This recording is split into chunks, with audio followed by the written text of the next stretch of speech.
Thank you. Before I go on to the next item of business, I have to say there is no time in hand now whatsoever. So if you take interventions, you'll have to absorb them, I'm afraid, into your time allocation. The next item of business is a debate on motion 22955 in the name of Michael Russell on legislative consent to the internal market bill. Can I ask those members who wish to speak in the debate to press the request to speak buttons now? I call Michael Russell to speak to and move the motion. Cabinet Secretary, please. Thank you, Presiding Officer. Presiding Officer, today we are faced with no ordinary decision about whether to give or withhold approval to a Westminster bill. For this debate is actually about a decision regarding the value of this Parliament and the people we serve, and whether we are prepared to stand up for them or allow a UK government to, and I quote, fundamentally overwrite and undermine a material part of the system of devolution that has operated in the UK for more than 2 decades. That devolution settlement came into being because of a decisive vote by the people of Scotland in 1997. Labour, and I'm happy to acknowledge Scotland's debt to the party and to Donald Dewar, legislated for that devolution referendum, and my party campaigned with them, the Liberal Democrats and the Green Party, in favour of establishing this institution. We did not agree on the process that led to that vote, but when the choice came, the SNP backed what the people of Scotland wanted, and now when that choice is again in front of us, we do so again. I was part of that campaign, working with many, including Alec Rowley, to persuade our fellow citizens to mark their ballot papers with a double yes. And I'm in the same company again, though I do not relish the circumstances. I'm sure that Labour, the Liberal Democrats and the Greens will repeat today their commitment to what the people wanted then, as will we. Our vote will follow our voice. But alas, the Tories, no doubt, will again be true to their stance then, a stance taken directly against the will of the Scottish people. They were against empowering their fellow citizens then, and they're still against doing that 23 years later. Leopards don't change their spots. And having been rejected then, they've gone on being rejected, most recently in last December's Westminster election. Yet despite that, they are still seeking to take a wrecking ball to Scotland's Parliament and Scotland's democracy. That wasn't in their manifesto, but it was clearly in their minds then and always has been. I give way. Liz Smith. Grateful to the Cabinet Secretary taking an intervention. Does he accept that the internal market bill is very much about protecting jobs and investment in Scotland, and that is absolutely critical? But the answer is no, I do not, and indeed the fact-checking service proves that that is not the case. But as I said, wrecking Scotland's Parliament was not put to the Scottish people by the Conservatives, but it is what they intended to do, and it is what they are trying to do. Presiding Officer, the memorandum before us today makes clear that if the bill becomes law, then the legislative powers of the Scottish Parliament and the executive competence of Scottish ministers as they have been understood since 1998 would in many cases cease to exist. But as well as an assault on devolution, this bill is a recipe for regulatory incoherence and a race to the bottom. It is also a breach of international law. Presiding Officer, the fundamental principle of the Ministerial Code is that ministers must not knowingly break the law. That in itself is an incontrovertible reason why Scottish ministers cannot recommend legislative consent for the bill, but I would also argue that no member of a Scottish Parliament elected to serve the people of Scotland could ever recommend consent to such a bill.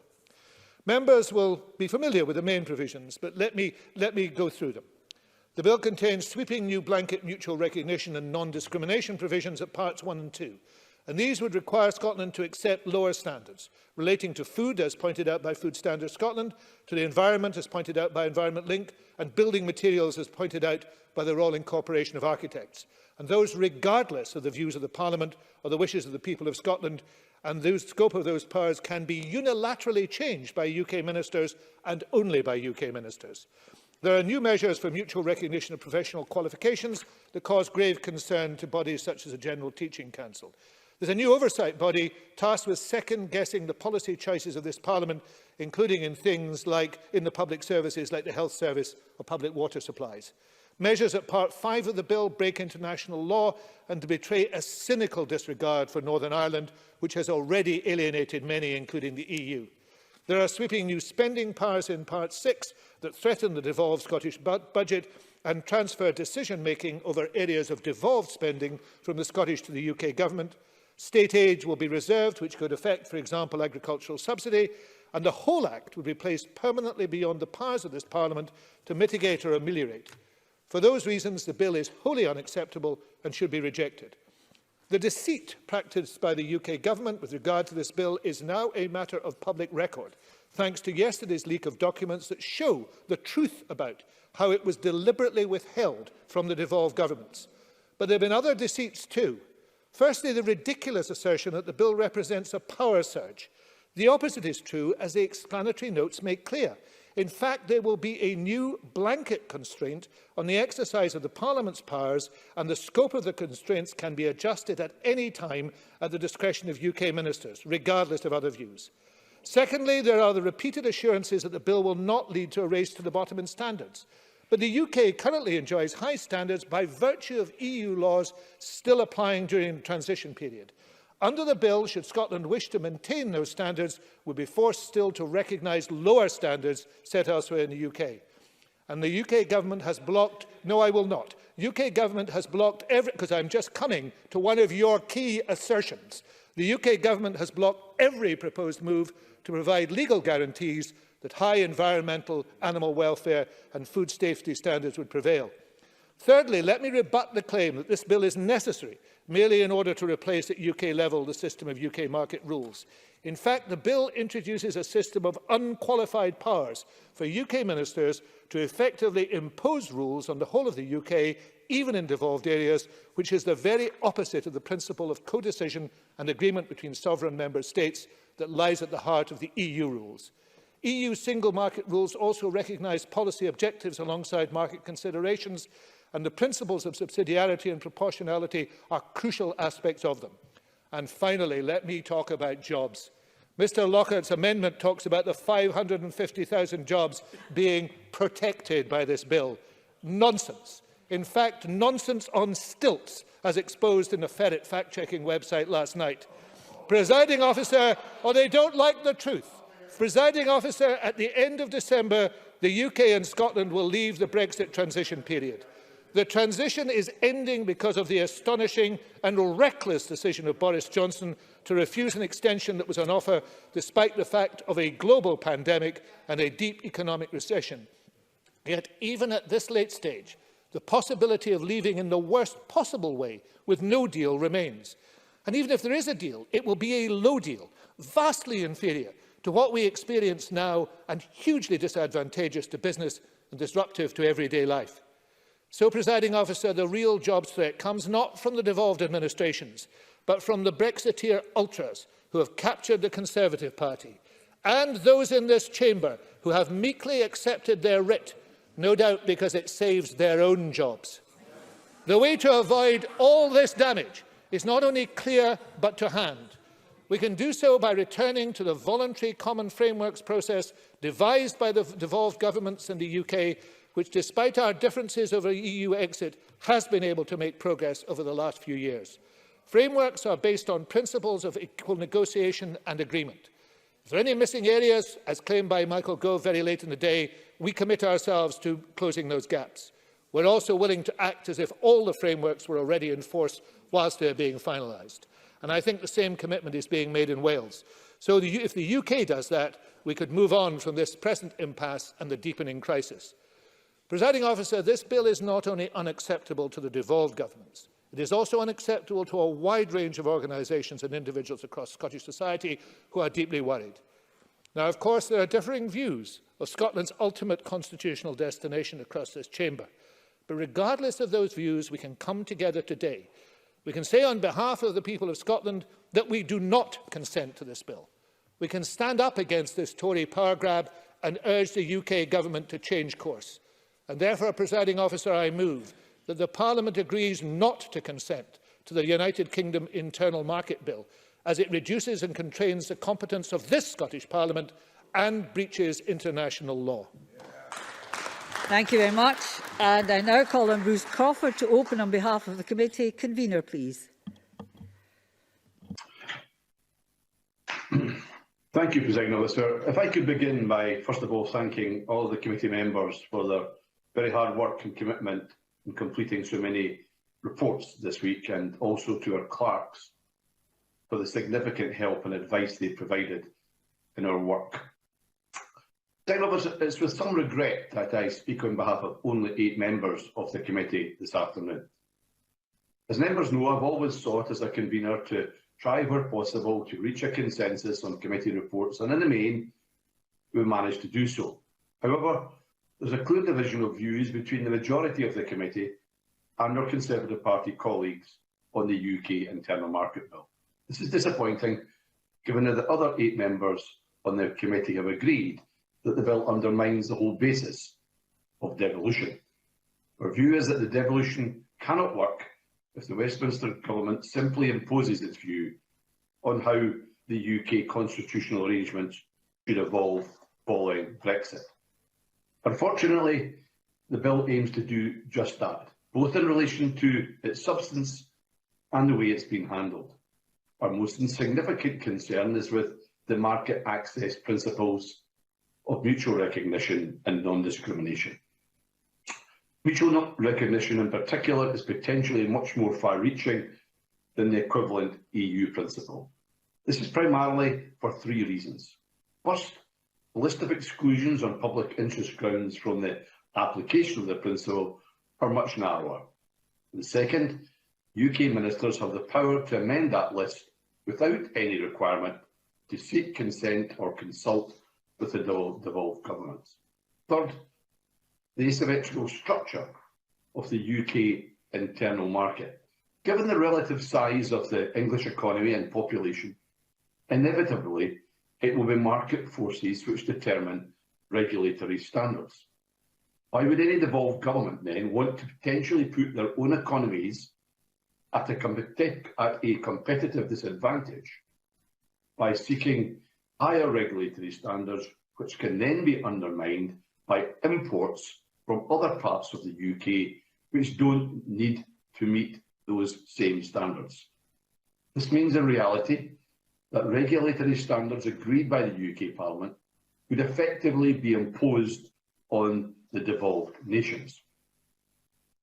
The committee heard that this approach is significantly different from the approach taken in the EU and other internal markets.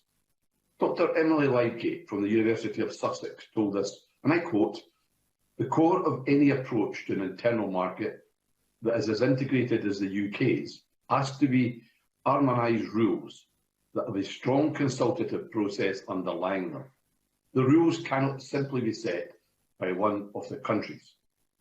Presiding Officer, the committee's view is that it's unacceptable that the UK government should seek to effectively impose new reservations on the devolved competencies through this bill. This is not myth-making, as the Duchy of Lancaster would have it, but a clear consequence of the proposed market access principle in the context of the relative size of England's population and economy.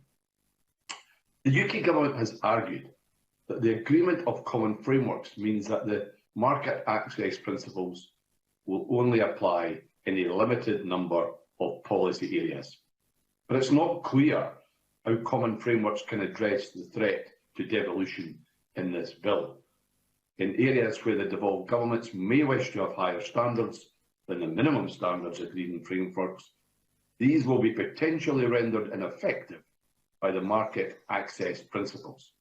Consequently, there needs to be far greater clarity about how both statutory and non-statutory frameworks would interact with the market access principles.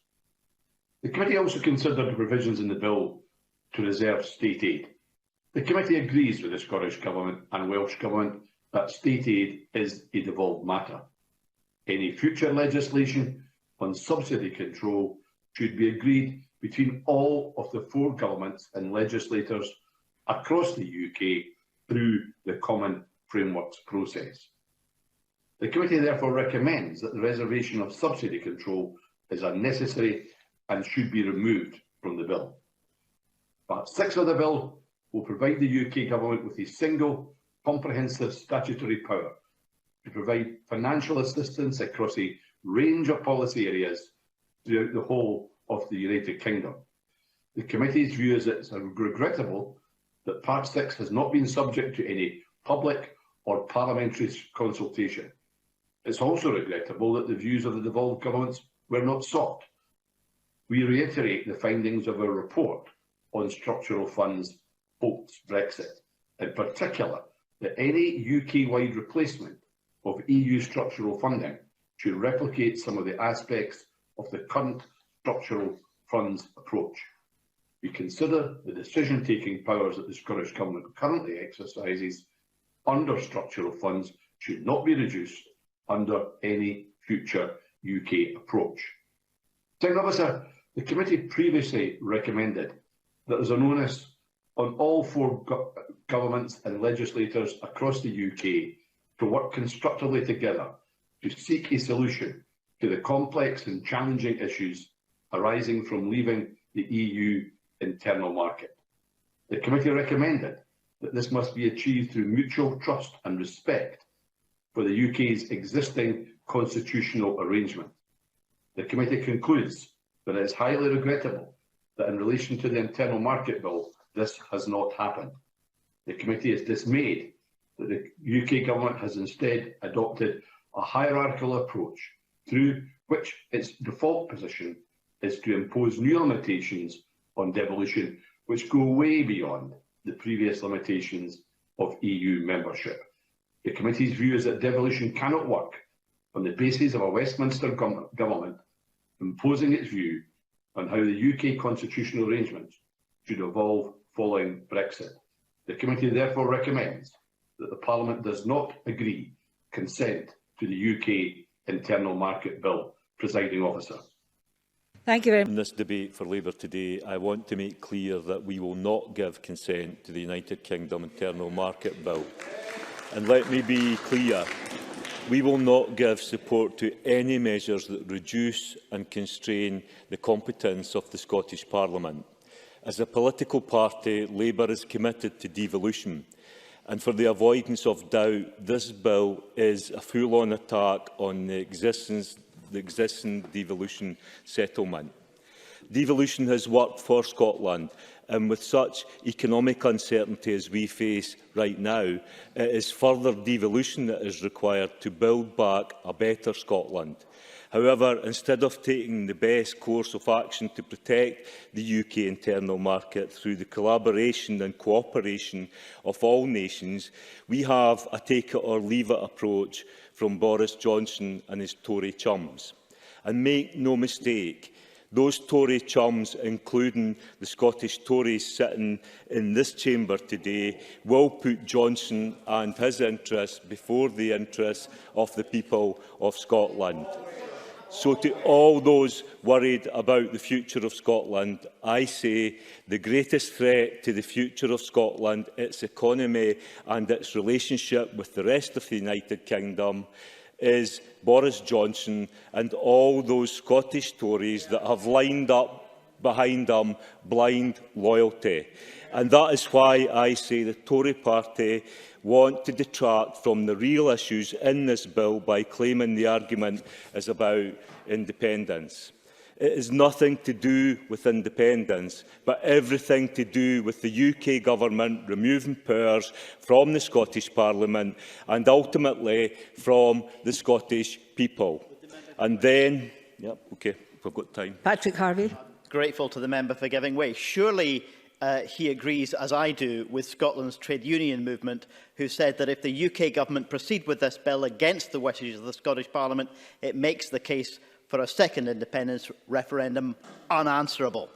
Alec Rowley. It certainly demonstrates that the greatest threat to the United Kingdom is Boris Johnson and his clapping Tories who sit behind him. And then, as an added arrogance, this bill breaches international law, a fact that was readily admitted by the Northern Ireland Secretary in the House of Commons, and the bill is now under legal proceedings from the EU due to that breach. Frankly, this whole thing is a disgrace and will have massive repercussions for the UK's international reputation, which has already been suffering over the last few years of this Conservative government and its failures.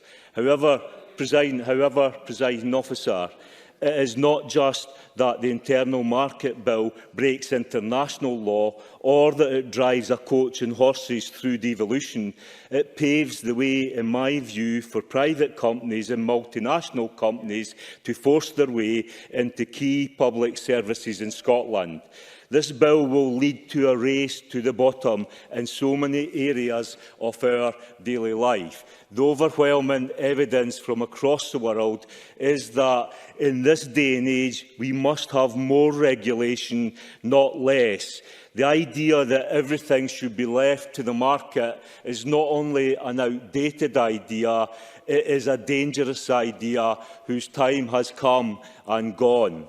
So it seems incredible to be ploughing on regardless with this bill and with the Tory Brexit plan. We have supported the Scottish Government to make the case for a Brexit extension, which is absolutely necessary at this time. Interest rates are at rock bottom and the Chancellor of the Exchequer has never borrowed so much, with public debt now more than 100% of the size of our economy. This on top of massive increases in unemployment to COVID and worrying forecasts for further unemployment to come. The pandemic has wrecked our economy, but the economic cost of a no-deal Brexit could be 2 or 3 times as bad as the impact of COVID, according to the London School of Economics. Surely anyone looking at this, presiding officer, would say it's absurd to continue down this path and that we need to think again. That would be anyone but Johnson and Johnson's Tories. I say, think again. Thank you very much, Mr Rowley. And I call on Patrick Harvey to the Green Party. 4 minutes, Mr Harvey. Thank you, Presiding Officer. This has been an extraordinary process leading to an extraordinary bill which poses an extraordinary threat to us all. The process cut right through the discussion of common frameworks and began with a consultation, a short consultation which could not have been more perfectly timed to coincide with the parliamentary recesses in Scotland, Wales and Northern Ireland. It involved a refusal of the Secretary of State responsible for the bill to come and give evidence. It included no draft bill for consultation, and it includes a clear threat to legislate without consent of this Parliament. As far as I understand, the Scottish and Welsh governments were still asking to see the bill during a meeting of the Joint Ministerial Committee when a photo of the press release announcing its publication was leaked on Twitter. This could not be more shambolic. But the substance of the bill poses an extraordinary threat as well. The direct assault on this Parliament's democracy, this democratic authority, comes from the political party which opposed the creation of this Parliament in the first place. This is not an insurance policy, it's a wrecking ball. Where mutual respect genuinely exists between the jurisdictions, cooperation is possible, even when political parties with very different politics are in power. The last 20 years shows us that.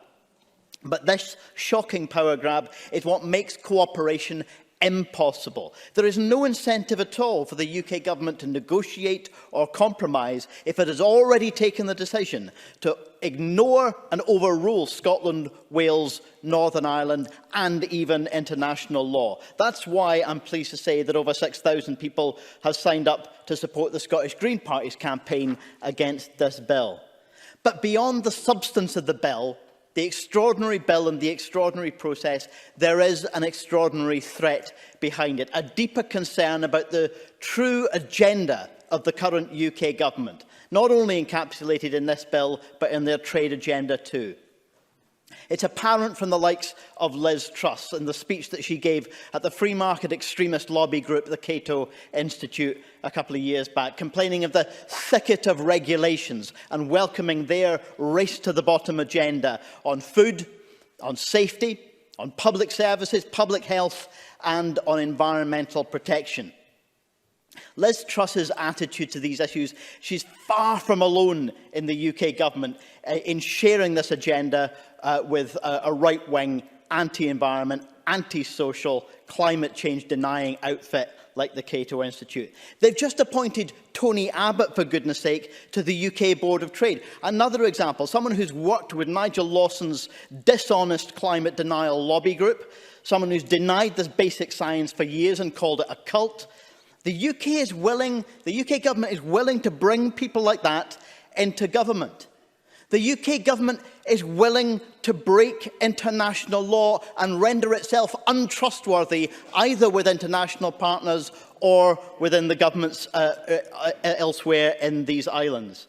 The UK government is willing to undermine human rights, willing to overturn devolution. I do agree with the STUC's comment, which I quoted to Mr Rowley, that if the UK government makes good on its threat to legislate, to pass this bill in defiance of a refusal to consent to it by this Parliament, it will make the case for a second independence referendum unanswerable, because this bill does one thing very clearly. It exposes the reality of the choice Scotland faces, and in the context of the current UK government, that choice is between direct rule and independence. Thank you very much, Mr Harvey. And I now call Willie Rennie to for the Liberal Democrats. 4 minutes to Mr Rennie, I'm sorry. Thank you, Deputy Presiding Officer. This legislation emerged from a hurried white paper in the summer and has been blasted through Westminster at high speed. The bill exists to smooth a trade deal with the United States of America. It gives UK ministers the power to sweep away objections from devolved administrations on matters like food safety and environmental safety. I have been astonished to hear UK ministers say that the Northern Ireland Protocol was done in haste, so cannot be relied upon. Those very same ministers are rushing through this legislation at breakneck timetable and a strong-arm guillotine, and they don't even blush. I was very interested in the expert witnesses at the committee. Professor Dugan wrote in his submission that many trade systems that rely on mutual recognition also incorporate multiple safeguards into its application. There are none in this bill. Professor Keating has pointed out in his evidence most systems with internal markets would be federal, with each of the different administrations having a say. But this bill gives power to one Secretary of State. I would prefer joint ministerial committees to be up and running with a dispute resolution process to keep the internal market moving. With the frameworks agreed by all 4 administrations, then the detailed implementation can be left to the individual administrations, safe in the knowledge that the fundamentals of the internal market are protected. My colleague on the committee, Beatrice Wishart, asked about fire safety standards. She pointed out that Peter Drummond, from the Royal Incorporation of Architects, said that Scotland's most robust fire safety regulations could fall foul of the bill. If we wanted to change or toughen its existing standards, the bill would appear to come into force against it. Now, in response, the UK government said, we will continue to be able to set our own regulations. But as the expert witness, Professor Dugan, pointed out, technically speaking, the UK government is correct, but only if we totally ignore the bill that we are talking about. So you would have thought that it would be a pretty high-ranking office holder of the Boris Johnson fan club to think that this is an honest piece of legislation. However, it does seem that we might have a number of those individuals in the chamber today. And that's before we get to the brazen admission that this bill will break international law. So much for the party of law and order. But yet the Scottish Conservatives still stand by this bill. This bill is unnecessary. It is rushed. It is ill-conceived. It will undermine the United Kingdom partnership, will put power in the hands of just one minister, and will break international law. This Parliament should reject this legislative consent motion, and the UK Government should withdraw the bill without delay. Thank you very much. Open debate, 4-minute speeches. Make sure you press your request to speak button to speak. I call Keith Brown to be followed by Murdo Fraser. Thank you, President Officer. I will not vote for this Parliament to consent to the UK Government's Internal Market Bill, and I have a number of reasons for that position. The bill, first of all, by the UK Government's own admission, breaks international law. It may do so in a specific and limited way, but it is state-sponsored law-breaking, and as such it further chips away at trust and respect and represents a full-scale assault on devolution and the powers of this Parliament. Is it any wonder that the latest Scottish Social Attitude Survey released last week shows that just 15% of those asked trust the UK Government to work in Scotland's interests? And that, President Officer, was before it was revealed that the UK Government is specifically, deliberately and disgracefully keeping secret from the Scottish Government and this Parliament consideration of a number of crucial measures that will directly affect devolved competencies. The respect agenda indeed seems like a long time ago, and not a word of concern did we hear about that from the Tories in this chamber. The Internal Market Bill will lead, in my view, to a race to the bottom in regulations in areas such as health protection, animal welfare or housing and environmental standards. Now, in 1997, the people of Scotland voted overwhelmingly, nearly 75%, in support of a Parliament for Scotland. A Parliament reconvened after 300 years of Scotland. A Parliament that's allowed us to take a different path from the UK in so many issues, such as free prescriptions, no tuition fees for students, something lambasted by Tories in this chamber for years, but apparently they now support it, minimum pricing for alcohol and a fairer, more just social security system. Now, we know the Tories never fully got behind devolution, but those in this Parliament, as well as members from all other parties, have a duty to defend the devolution settlement and acknowledge the level of contempt that this bill shows the Scottish Parliament and the other devolved nations of the UK. It also demonstrates to me the Tories in this Parliament have no expectation, no serious expectation of ever exercising power in Scotland. If they did so, they wouldn't be so happy to cheer the removal of powers from this devolved Parliament. No, I won't. I don't have time. Instead, well, you never gave way to anybody either yourself. Instead, the Tories in this Parliament have fallen into line behind Boris. They now support Brexit, despite 62% of voters in Scotland opposing it. Just like it was revealed last week that they danced London's tune when they were told by a Westminster MP to support scrapping the hate crime bill, putting political point scoring above engaging constructively to better the lives of the people of Scotland. As with other Brexit-related legislation, the UK Parliament has contemptuously passed laws that affect devolved matters, despite the consent of one or more of the devolved administrations being withheld. Now, I acknowledge, Presiding Officer, there is little hope of a different outcome on this issue, but what there is an opportunity for the Tories in this Parliament to stand up, find a spine and say enough is enough. The UK's 5 living former Prime Ministers, John Major, Tony Blair, Gordon Brown, David Cameron and Theresa May, have all spoken out against this bill. Will the Scottish Tories speak out against this bill? I think we know the answer to that. After years ignoring Scotland's interests and its clear democratic wishes, it should come as no surprise to the Tories that the number of Scots backing independence is now at record levels. Indeed, when the removal of powers from this Parliament was first proposed, the SNP, my party, put on 7,000 members virtually overnight. Such was the outrage at the proposal back over 2 years ago. And now the number of Scots backing independence is at record levels. And if the UK Government imposes this bill on Scotland, it will become ever more evident that the only way to protect Scotland's interests and our place in Europe is to become an independent country. This is, Presiding Officer, a huge moment in the constitutional development of this Parliament. And if this Parliament, by a large majority, refuses consent, and Boris Johnson and his acolytes in this Parliament ride roughshod over this Parliament, then the STUC, as they have said, and as Patrick Harvey's referred to, have said that the referendum on independence becomes unanswerable, and we will have that referendum. Thank you. I now call Murdo Fraser to be followed by Annabel Yu. Mr Fraser. Thank you, Deputy Presiding Officer. Thank you. Can I make 3 introductory points which are factually based, so that Mr Golding can have those facts on the record?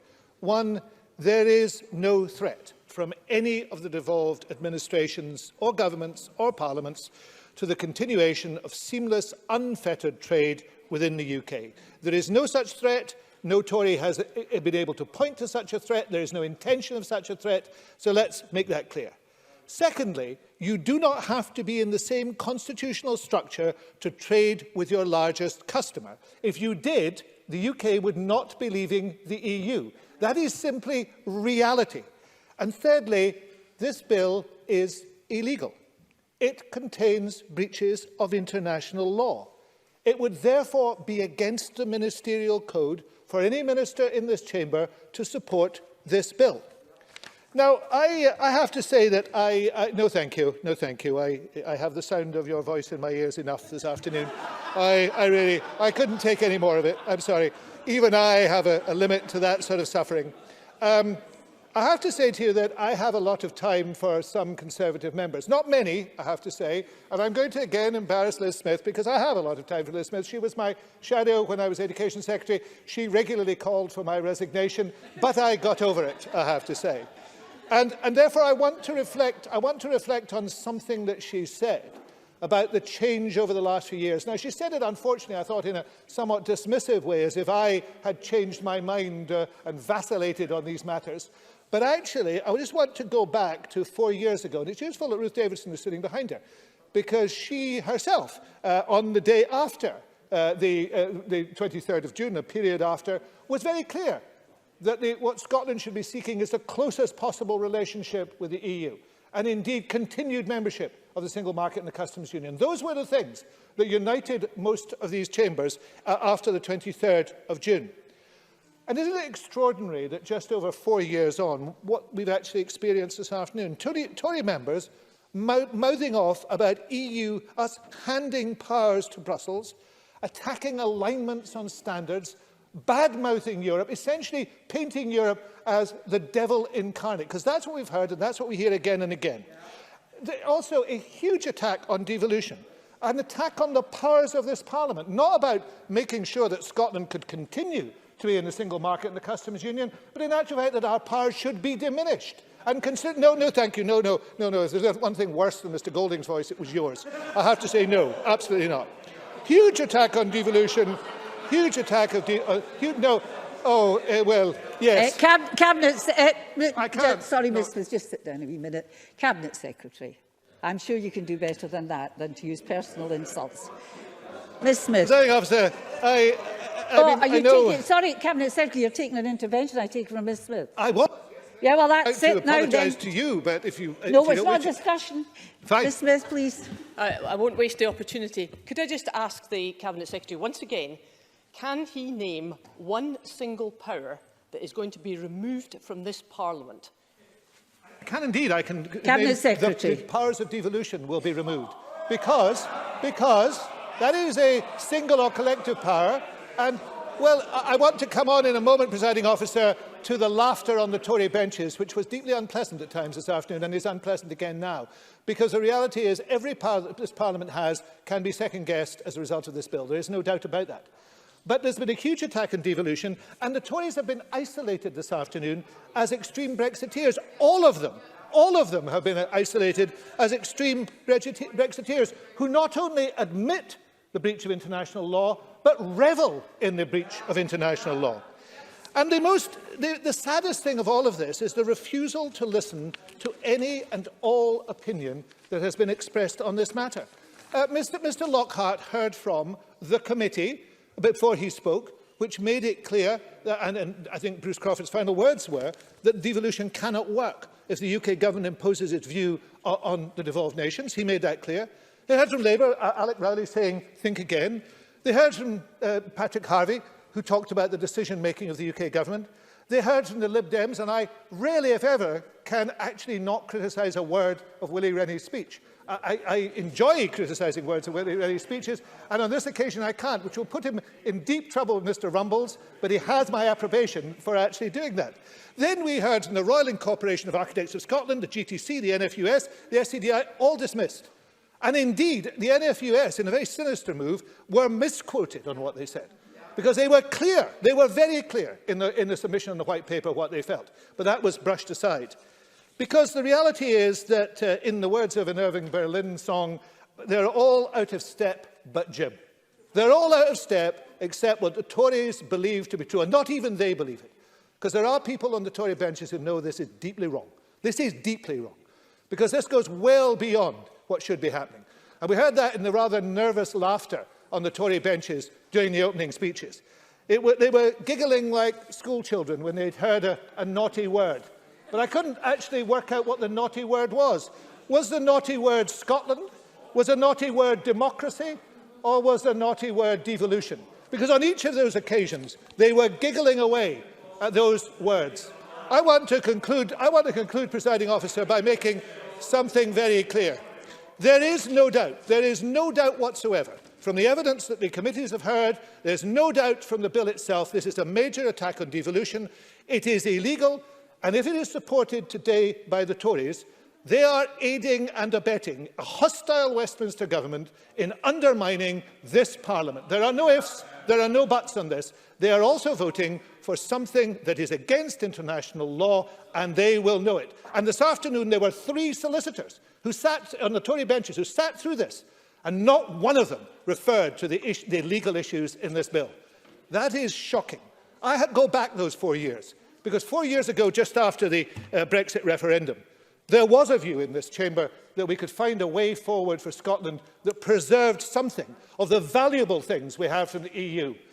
And now we have a host of ranting Brexiteers who are about, Mr Simpson laughs, a host of ranting Brexiteers who are unfortunately undermining this Parliament and the democracy of Scotland. It will not stand. It will not stand. Tom Arthur made that point, and I make it again. This is wrong. It should not happen. We should refuse permission, and we should continue to oppose this, no matter what. Thank you very much. And I believe you're about to apologise to me if I interrupted you, so thank you very much. I accept it. Do you want to say it now? Can I thank you for anticipating the terms of it, which you didn't hear, but you know me so well. Unfortunately, yes. Now, that concludes the debate on legislative consent to the Internal Market Bill, and it's time to move on to the next item of business, and there'll be a short pause.